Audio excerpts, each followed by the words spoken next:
Hello friends. Last lecture में हमने सीखा था वेरिएबल और डेटा टाइप के बारे में। तो दोस्तों आज हम सीखने जा रहे हैं ऑपरेटर्स। ये बहुत ही इम्पोर्टेंट टॉपिक है दोस्तों। ऑपरेटर का मतलब क्या होता है?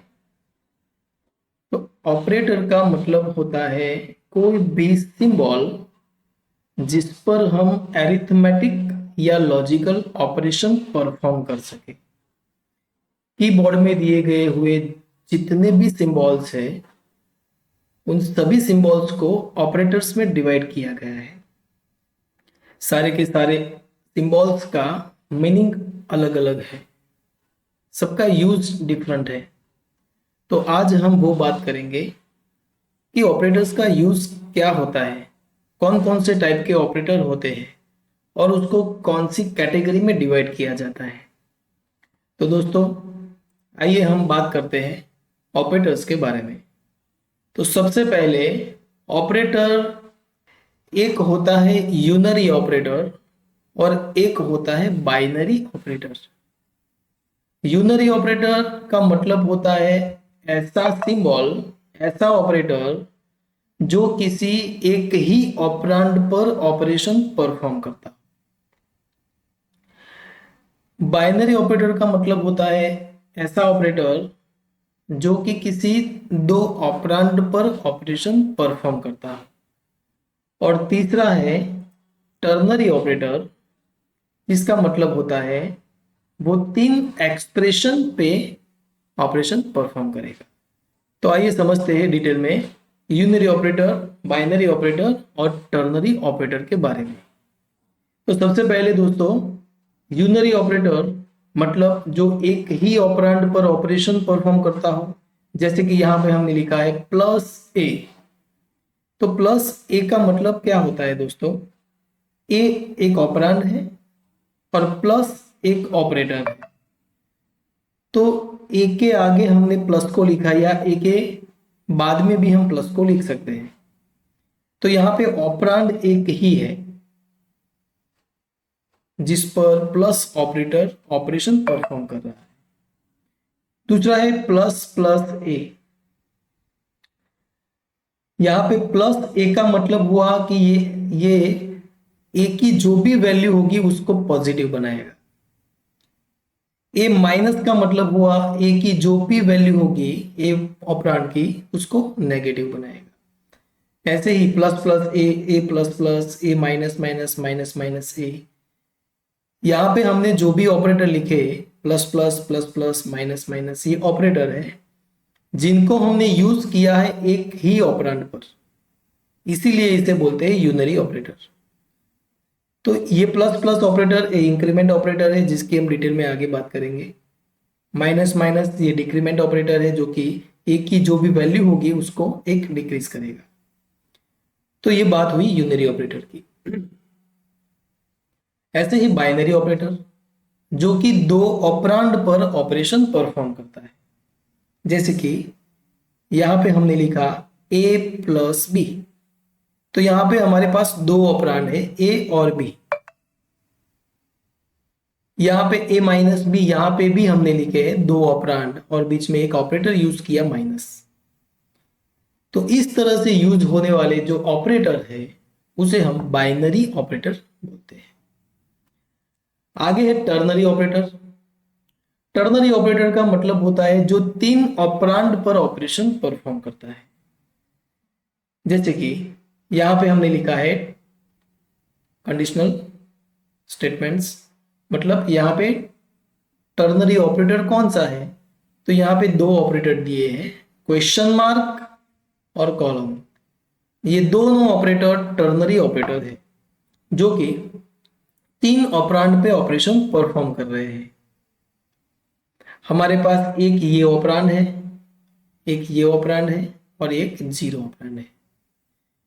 तो इस तरह से हम यूनरी, बाइनरी और टर्नरी ऑपरेटर को यूज कर सकते हैं। जैसे कि यहां दिया हुआ है कि a greater than b question mark 1 colon 0। तो ये टर्नरी ऑपरेटर है। ये टर्नरी ऑपरेटर काम कैसे करते हैं? तो सबसे पहला जो एक्सप्रेशन यहाँ पे लिखा हुआ है वहां पे कोई कंडीशन आती है, वो हम आगे बात करेंगे डिटेल में। ये कंडीशन या तो ट्रू होगी या तो फॉल्स होगी।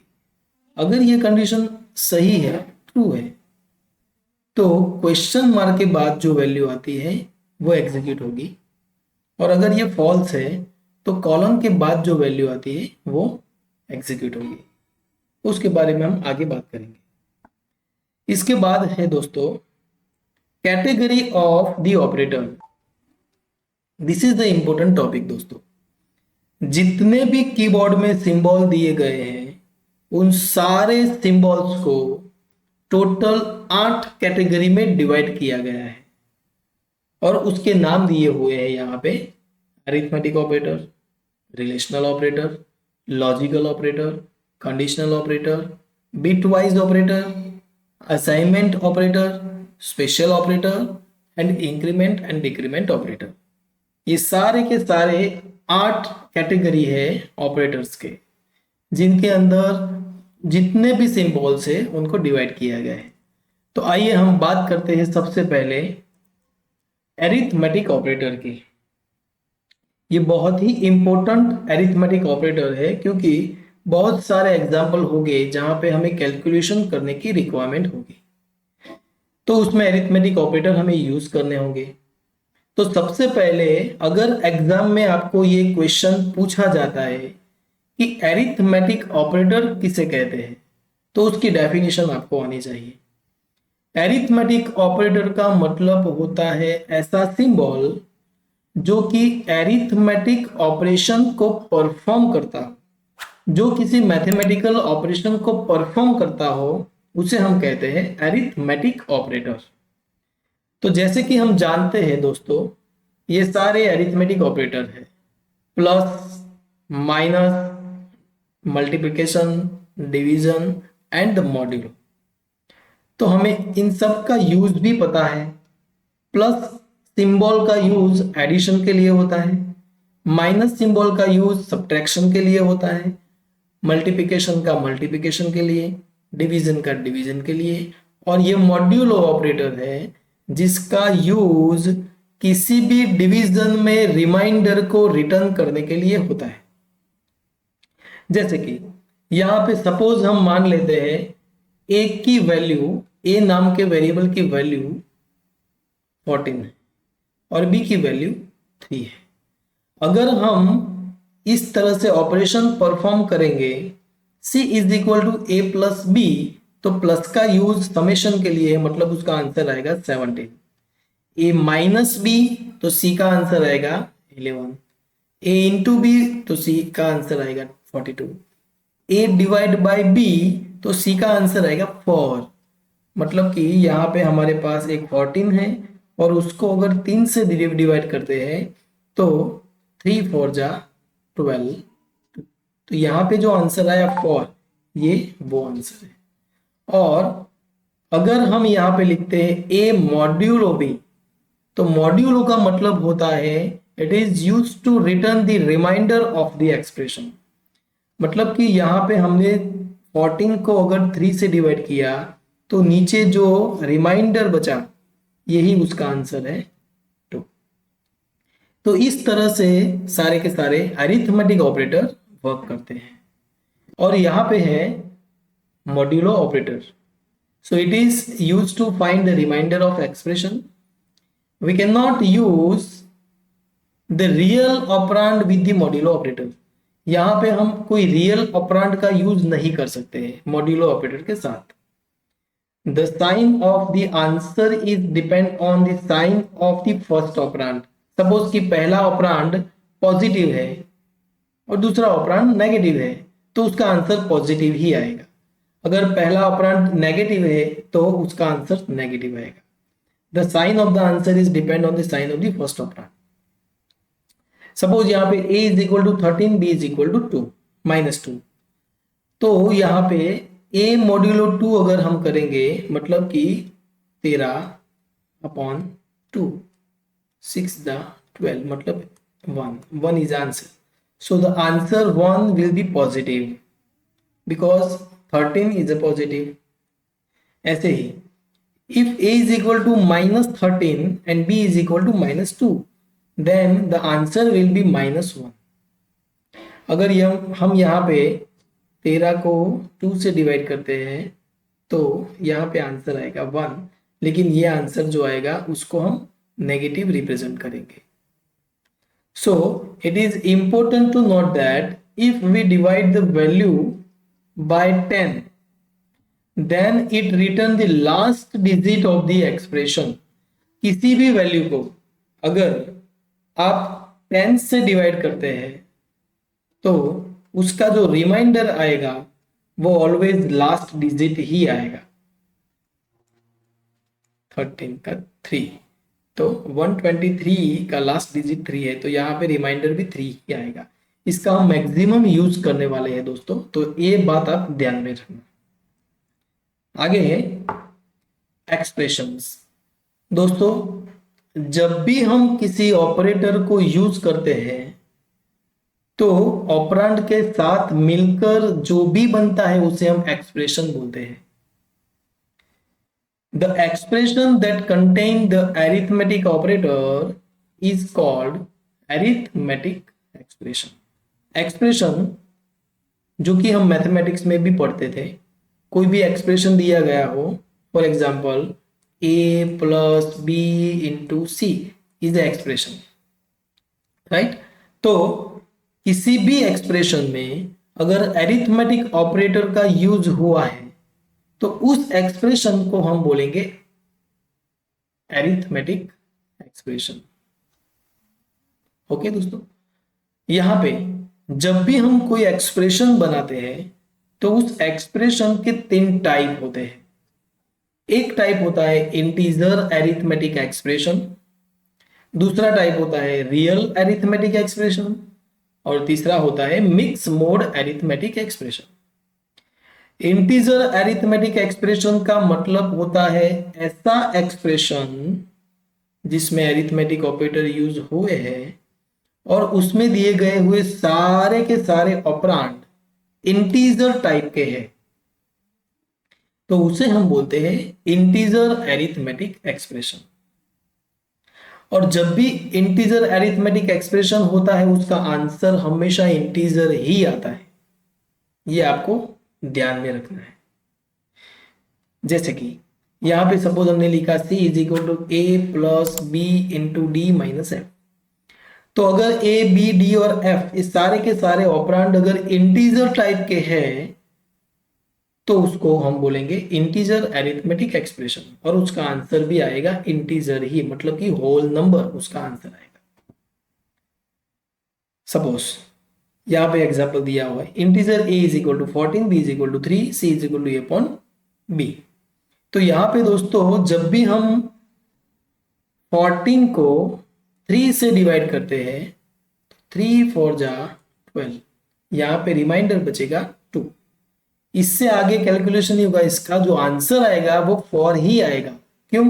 क्योंकि 14 और 3 दोनों इंटीजर हैं, तो इंटीजर का आंसर ऑलवेज इंटीजर ही आएगा, इसीलिए इसे बोलते हैं इंटीजर अरिथमेटिक एक्सप्रेशन. तो आपको ये समझ में आ गया दोस्तों कि इंटीजर अरिथमेटिक एक्सप्रेशन किसे कहते हैं. ऐसा एक्सप्रेशन जिसमें दिए गए हुए सारे के सारे ऑपरेंड इंटीजर है तो उसे हम बोलेंगे इंटीजर अरिथमेटिक एक्सप्रेशन, और उसका आंसर ऑलवेज इंटीजर ही आएगा. सेकंड है real arithmetic expression. The arithmetic expression that contain all the real operand is called the real arithmetic expression. मतलब कि जो भी एक्सप्रेशन दिया है उसमें दिए गए हुए सारे के सारे ऑपरेंड अगर रियल है, मतलब कि डेसिमल पॉइंट दिया गया हुआ है उस वैल्यू में, उस ऑपरेंड में, तो उसे हम बोलते हैं रियल अरिथमेटिक एक्सप्रेशन, और उसका भी आंसर ऑलवेज रियल ही आएगा, मतलब उसका आंसर जो आएगा वो डेसिमल पॉइंट में ही आएगा. यहाँ पे देखो दोस्तों एग्जांपल दिया है c is equal to a plus B minus D plus F. तो यहाँ पे a b d और f अगर ये सारे के सारे ऑपरेंड की वैल्यू रियल है तो इसे हम बोलेंगे real arithmetic expression. For example a is equal to 2.4 और b इज इक्वल टू 3.5। अगर हम यहाँ पे लिखते हैं c is equal to a plus B तो इसका आंसर ऑलवेज पॉइंट में ही आएगा, डेसिमल पॉइंट में ही इसका आंसर आएगा। इसे हम बोलते हैं रियल अरिथमेटिक एक्सप्रेशन। और लास्ट है दोस्तों mix mode arithmetic expression. Mix mode का मतलब होता है उसमें दिए गए हुए सारे ऑपरेंड अगर डिफरेंट डिफरेंट टाइप के हैं, एक इंटीजर एक फ्लोट, तो उसको बोलते हैं हम मिक्स मोड अरिथमेटिक एक्सप्रेशन। अब हमें एक क्वेश्चन होगा कि इसमें आंसर कौन सी टाइप का आएगा। तो दोस्तों इस सिचुएशन में आपको एक बात ध्यान में रखनी है कि अगर मिक्स मोड अरिथमेटिक एक्सप्रेशन दिया गया है तो उसमें दिए गए हुए जो भी ऑपरेंड है उसकी क्या टाइप है। तो जैसे कि हमने लास्ट लेक्चर में डेटा टाइप में सीखा था, हर एक डेटा टाइप की साइज डिफरेंट थी। जैसे कि इंटीजर 2 बाइट मेमोरी एलोकेट करता था, फ्लोट 4 बाइट की मेमोरी एलोकेट करता था, तो ये उसकी साइज थी। तो जब भी mix mode arithmetic expression perform होगा तो उस ऑपरेंड में दिए गए हुए जितने भी ऑपरेंड है उसमें जिसकी साइज सबसे ज्यादा होगी वो टाइप ही उसका आंसर होगा। जैसे कि सपोज यहां पे हमने एक वेरिएबल लिया इंटीजर a और एक वेरिएबल हमने लिया float b is equal to 2.4। अगर हम यहाँ पे c is equal to a plus B लिखते हैं तो इसका आंसर ऑलवेज फ्लोट में ही आएगा। तो यहाँ पे आंसर होगा उसका 12.4। क्यों आंसर 4 आया? क्योंकि यहाँ पे ये इंटीजर है और ये फ्लोट है। तो इंटीजर और फ्लोट की अगर कंपैरिजन करें साइज की तो फ्लोट डेटा टाइप की जो साइज होती है वाइडर होती है इंटीजर से, इसीलिए फ्लोट उसका आंसर आएगा। लेकिन दोस्तों हम ये आंसर स्टोर कर रहे हैं सी वेरिएबल में, तो यहाँ पे हमें जो सी नाम का वेरिएबल डिक्लेयर करना होगा वो फ्लोट टाइप से ही करना होगा, क्योंकि उसमें हम वैल्यू स्टोर कर रहे हैं फ्लोट। अगर हमने सी वेरिएबल को इंटीजर टाइप में डिक्लेयर किया तो सी वेरिएबल में ओनली 12 ही स्टोर होंगे, फॉर को वो ट्रंकेट कर देगा, क्योंकि integer type of variable is capable of storing the integer constant only. तो इसलिए ये बात भी हमें ध्यान में रखनी है दोस्तों। तो दोस्तों आपको ये पता चल गया कि हम किस तरह से एरिथमेटिक ऑपरेटर का यूज कर सकते हैं। तो आइए अब हम बात करते हैं प्रैक्टिकल की, कि इसके प्रैक्टिकल हम कैसे परफॉर्म करेंगे।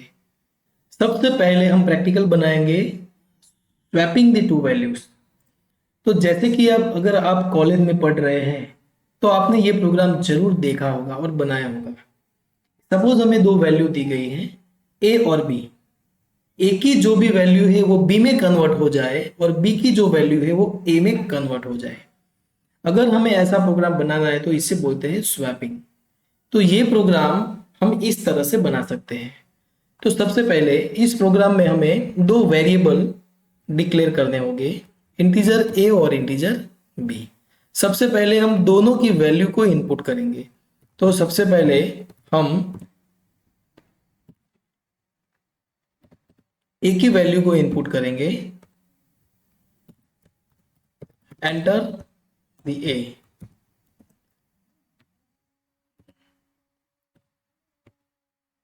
और ये वैल्यू इनपुट करने के लिए यहाँ पे हम लिखेंगे स्कैनफ फंक्शन। ये वैल्यू इंटीजर है तो यहाँ पे हम लिखेंगे परसेंटेज डी और %।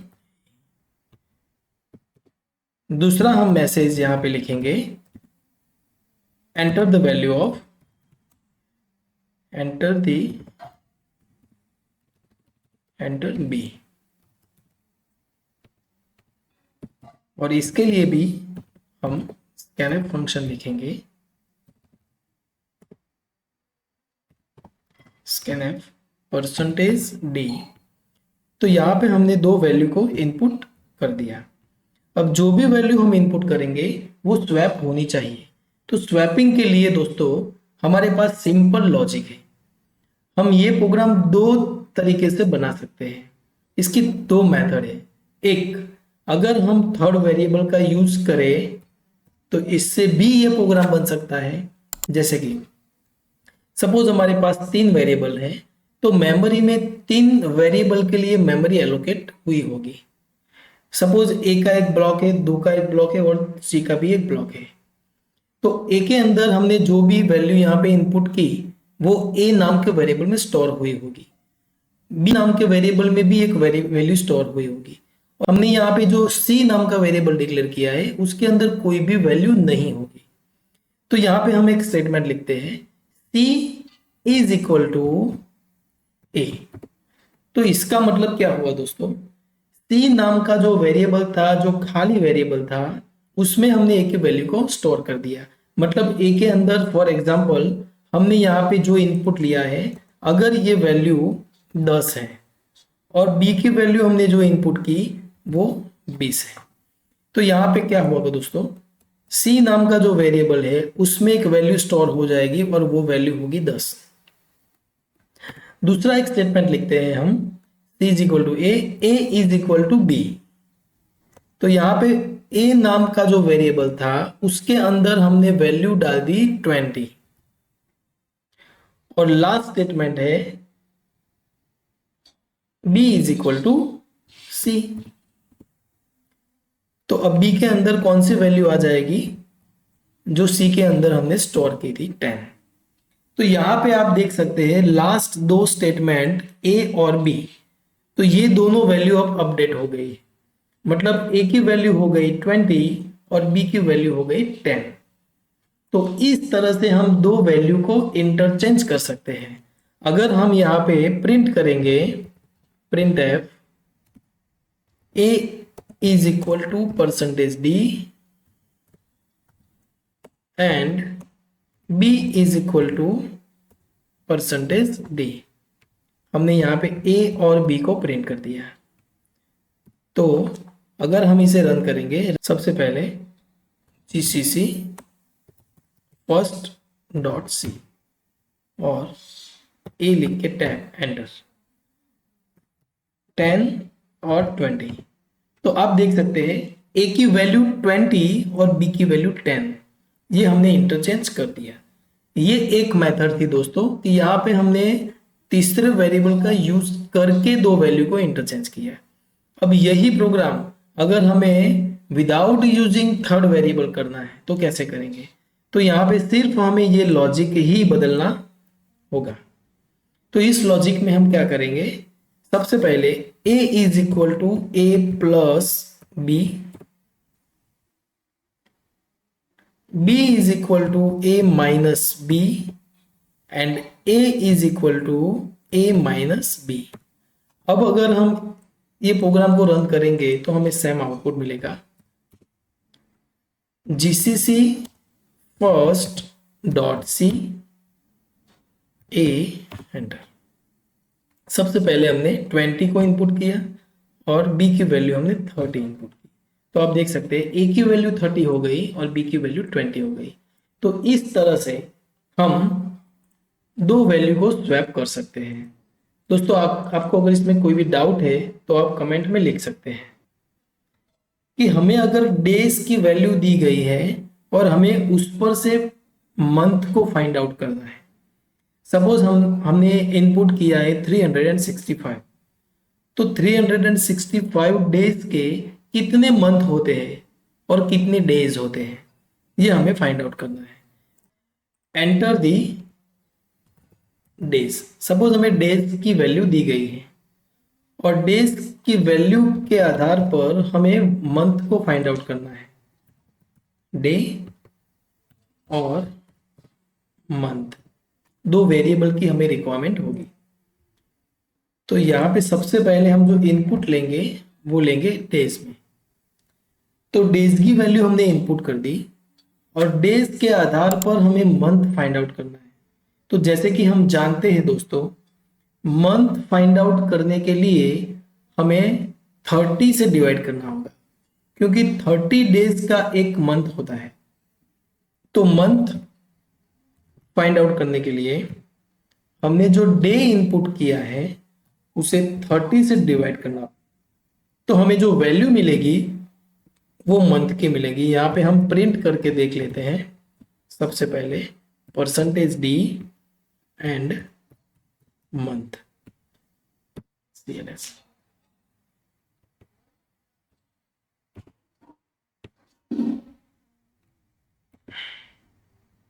Enter the days 370। अगर हम एंटर देंगे तो यहाँ पे हमें मिल गया answer 12। So 12 is a month. Same इसी तरह अगर हमें रिमाइनिंग डेज भी फाइंड आउट करने हैं तो हमें डेज को अपडेट करना होगा। Day is equal to day modulo 30। 370 के कितने मंथ और कितने डेज होते हैं, तो हम यहाँ पे लिखते हैं message month is equal to %d and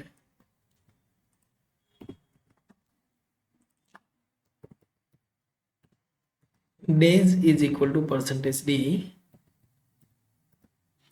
day /n/n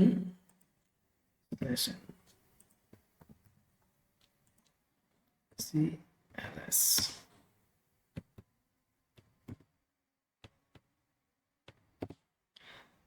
हमने यहाँ पे 370 को इनपुट किया, तो हम यहाँ देख सकते हैं 12 मंथ एंड 10 डेज।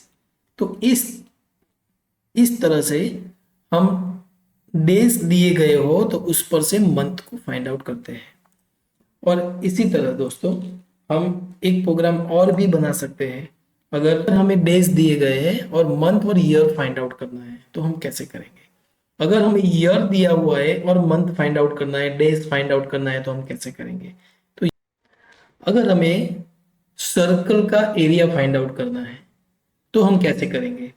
तो सर्कल का एरिया फाइंड आउट करने के लिए ये इसका इक्वेशन है।